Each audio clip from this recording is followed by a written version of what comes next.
Hey, welcome back. So, last time we talked, Mr. Total Wreck Ranch had a little cold. It actually turned into something more significant. But we had to take some time for healing. I did not get sick from this, and I'm super happy about it. Honestly, I believe that it was because I was playing in lemon juice for the days previous and while he was sick. So, I didn't make any videos during that time, and I didn't even do any more processing of anything. So today I wanted to get back with you about making actual vinegar. So why would you make your own vinegars? Because it's fun. That's the biggest reason. Why else would you do it? Number one, you can save money. So I don't know if you've bought flavored vinegars before. You can put them in salad dressings. So you can honestly use any types of fruits. And I know you can go beyond fruits, but I'm not there yet. So I can't teach you that. So today, what we're going to do is make lemon vinegar because I still have all these peels. I still have lemons I'm working my way through. So there's that. But I decided to go with a clear half-gallon jar to which I sanitized. And you can do that a couple different ways if you have a dishwasher. I do not. I am the dishwasher. I did mine in very, very hot soapy water. Let it soak there. Rinsed it in super hot water as well. You can also, and I have before, just put these into like a cookie sheet and put them in your oven on about 200 for about 20 minutes, and that sterilizes the jars. I'm doing that because this is going to be vinegar that we're going to consume. So in the prior video, we made a cleanser using store-bought vinegar. So a couple things I want to share with you. That's still processing. I will not forget to show it to you when it's done. Cleaning versus cleaning solution versus making your own homemade vinegar. And like I said, we're going to do citrus today because I have lemons and that's what I have. I have a short time and then I got to go pick up my granddaughters. So I thought I would quick run through this so we weren't delaying it anymore. So in this half-gallon jar, I made it clear so we could watch it. I'm going to take all these lemon peels that have been in my refrigerator since last time we talked. I'm just going to stuff this jar probably about halfway full. I'll show it to you when I'm done. I have a terrible setup for the kitchen right now for videoing, so I apologize. I'm not going to be able to let you see me putting these lemons into the jar, which I doubt very seriously you're going to have any regrets from. Okay, so about this much, just put them in there. I didn't really push them down and really smash them. So while I'm doing the rest of this, I'm going to take filtered water, regular water, not from my faucet, and a 1/4 cup of sugar. So now that I've told you that, that's what I'm doing, and I'll show you as I go as well, you know, as I'm mixing it up. So the benefit to homemade vinegar is you can, number one, develop your flavors, okay? You can pick your flavors. You can make strawberry. You can make blueberry. You can make apple cider vinegar out of apple peelings. But again, we're going to use the lemons because that's what I have. As we go forward, I will do some strawberry with you. As the season comes closer and I get ready to start making some jam, I'll have a bunch of ends that we'll use. So why do this? If you buy a bottle of, say, rice wine vinegar or any flavored vinegar that you get in the store, you're going to pay for that. Probably $6 to $7. I could be off. I don't buy it. But now you have your own flavored vinegar to put in any dishes. You can use this in stir fries. You can make a salad dressing out of it. Add some honey and some mustard and have a honey mustard vinegar that's going to have a little bit of a citrus flavor to it. But it's not going to be, it's going to be much more vinegary, okay? So right now, if you smell the jar smells like citrus, straight up citrus, okay? We're going to pour in enough water to come to about 2 inches from the top.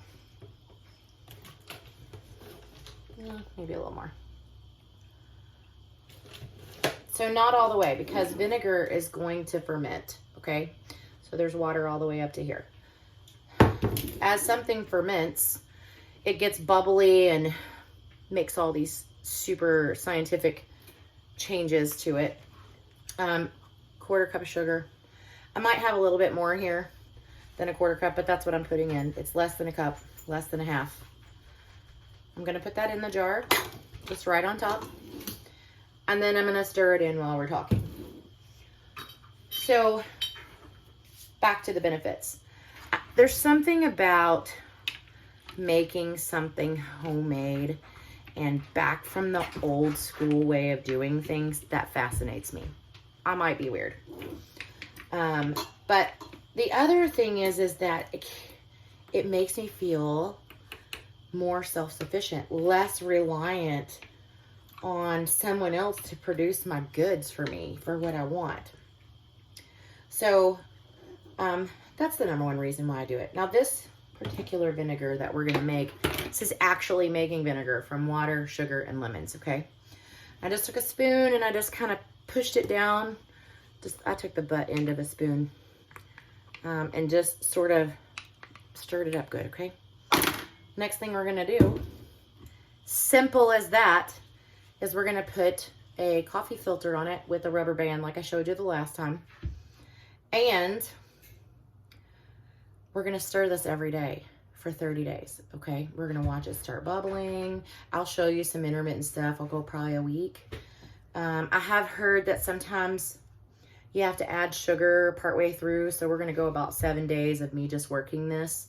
I do set an alarm on my phone because I am that girl and I need something to remind me, okay? I really do.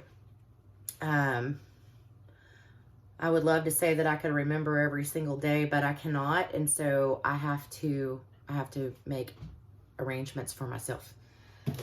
So it's that simple. This is going to sit on my countertop underneath the cabinet, so it's in a darker space. But I'm just going to take it out every day and I'm going to stir it, and it's going to start to bubble and it's going to start to smell more like vinegar. When this is all done, you're going to drain off the solids and decant this into a jar that you want to keep. You're going to keep that vinegar on your pantry shelf because it's not going to go bad. It's going to continue to ferment the entire time that it's in there. And so I've given you a couple things. You can throw this into anything that you want to add some citrusy vinegar flavor to. Vinegar spices food up. It lightens it up. When I make my homemade broth, I always throw apple cider vinegar in just for a lighter bit of a kick to it.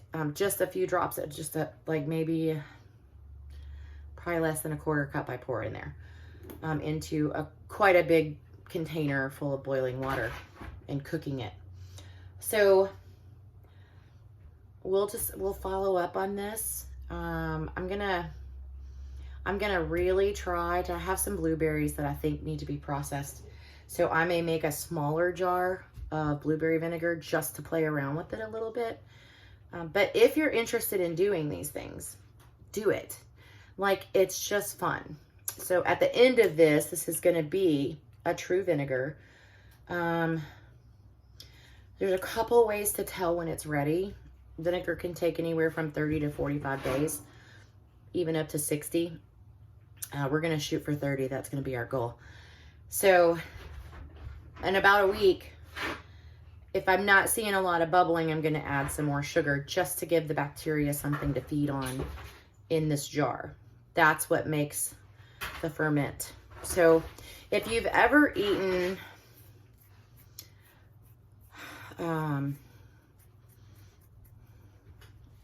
anything pickled okra, freezer pickles, refrigerator pickles, I mean, it's the fermenting that makes them have that zingy taste to them. So you're basically creating vinegar. So that's what we're doing. I will follow back up with you in about 7 days. I'm going to make another jar of these, and I'm going to keep working on my video, hoping that I can get you down to my workspace where you can actually see what I'm doing. But my kitchen's very small. I may have like 2 square feet of countertop space. That's a true story. So I don't have a lot of room to show you what I'm doing, have a place to put the camera and all that. However, I do want to share these experiences with you because I think that the smarter we can get about making our own foods and making even our own flavors and our own seasonings. I mean, you can do a barbecue sauce out of this. So if you were going to can, you would want to use vinegar from the store. You would want to use the store-bought vinegar because the pH in it is much more precise than what you're going to get at home. But once the pH level drops to about 4, that's when you know that you're in the vinegar. So you can use your nose. You can buy pH strips. I do not have them. I may get some. I don't know. I'm going to kind of rely on my nose right now and see if it tells me when this stuff is vinegar. But anyway, I'm looking forward to this.